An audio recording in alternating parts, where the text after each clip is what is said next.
Pagkatapos sumakay sa isang bangka, tumawid si Jesus at dumating sa kanyang sariling bayan.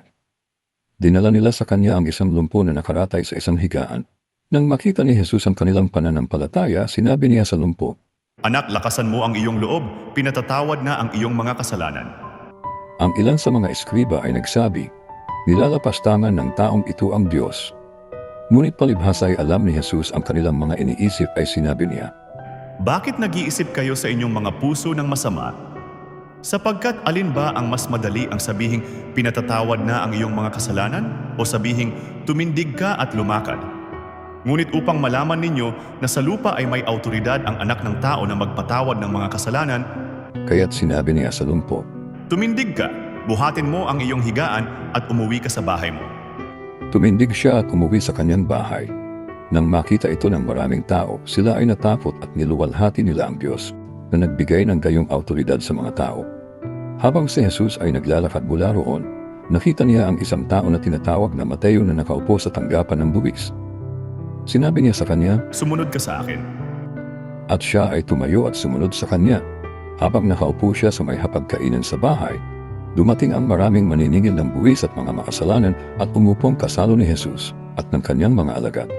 Nang makita ito ng mga Fariseo, sinabi nila sa kanyang mga alagad, Bakit nakikisalo ang inyong guro sa mga maniningil ng buwis at mga makasalanan? Ngunit nang marinig niya ito ay sinabi niya, Ang mga walang sakit ay hindi nangangailangan ng manggagamot, kundi ang mga may sakit. Kaya, humayo kayo at pag-aralan ninyo kung ano ang kahulugan nito. Habag ang ibig ko at hindi handog. Sapagkat hindi ako pumarito upang tawagin ang mga matuwid, kundi ang mga makasalanan. Pagkatapos ay lumapit sa kanya ang mga alagad ni Juan na nagsasabi, Bakit kami at ang mga Fariseo ay nag-aayuno, ngunit ang mga alagad mo ay hindi nag-aayuno? At sinabi sa kanila ni Jesus, Maaari bang magluksa ang mga panauhin sa kasalan samantalang kasama pa nila ang lalaking ikakasal? Ngunit darating ang mga araw na ang lalaking ikakasal ay kukunin sa kanila at saka sila mag-aayuno. Sino man ay hindi nagtatagpi ng bagong tela sa lumang damit, sapagkat binabatak ng tagpi ang damit at lumalala ang punit. Hindi rin inilalagay ang bagong alak sa mga lumang sisidlang balat, sapagkat kung gayon, puputok ang mga balat at matatapon ang alak at masisira ang mga balat. Ngunit inilalagay ang bagong alak sa mga bagong balat at pareho silang tumatagal.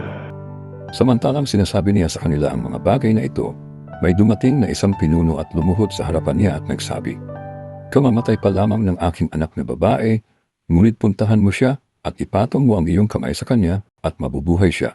Tumayo si Jesus at sumunod sa kanya, kasama ang kanyang mga alagad. Samantala, may isang babaeng 12 taon nang dinudugo ang lumapit sa likuran niya at hinipon ito ang laylayan ng kanyang damit. Sapagkat sinabi niya sa kanyang sarili, Kung mahihipo ko lamang ang kanyang damit, ay gagaling ako. Nang lumingon si Jesus at nakita siya ay sinabi niya, Anak, lakasan mo ang iyong loob, pinagaling ka ng iyong pananampalataya. Gumaling na ang babae sa oras ding iyon.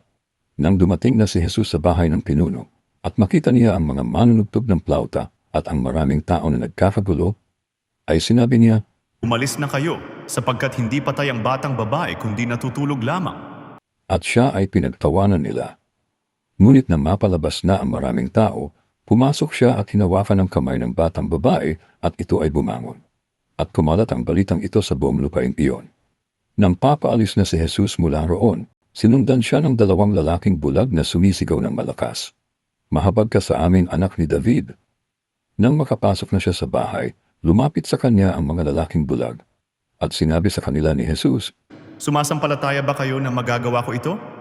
Sinabi nila sa kanya, Opo, Panginoon. Kaya't hinipo niya ang kanilang mga mata na sinasabi, Mangyari sa inyo ang ayon sa inyong pananampalataya. At nabuksan ang kanilang mga mata. Mahigpit silang pinagbilinan ni Jesus. Ingatan ninyo na walang makakaalam nito. Ngunit sila ay umalis at ikinalat ang balita tungkol sa kanya sa buong lupain iyon. Nang makaalis na sila, dinala sa kanya ang isang lalaking tipi na inaalihan ng demonyo. Nang mapalabas na ang demonyo, nagsalita ang dating tipi. Namangha ang maraming tao at nagsabi, Wala pang nakitang tulad nito sa Israel. Ngunit sinabi ng mga Fariseo, nagpapalayas siya ng mga demonyo sa pamamagitan ng pinuno ng mga demonyo. Nilibot ni Jesus ang lahat ng mga lungsod at mga nayon na nagtuturo sa mga sinagoga nila at ipinangangaral ang magandang balita ng kaharian at pinapagaling ang bawat sakit at bawat karamdaman. Nang makita niya ang napakaraming tao, nahabag siya sa kanila sapagkat sila ay nangangamba at nanunupaypay na gaya ng mga tupa na walang pastol. Kaya't sinabi niya sa kanyang mga alagad, Tunay na napakarami ng aanihin, ngunit kakaunti ang manggagawa. Idalangin ninyo sa Panginoon ng anihin na magpadala ng mga manggagawa sa kanyang aanihin.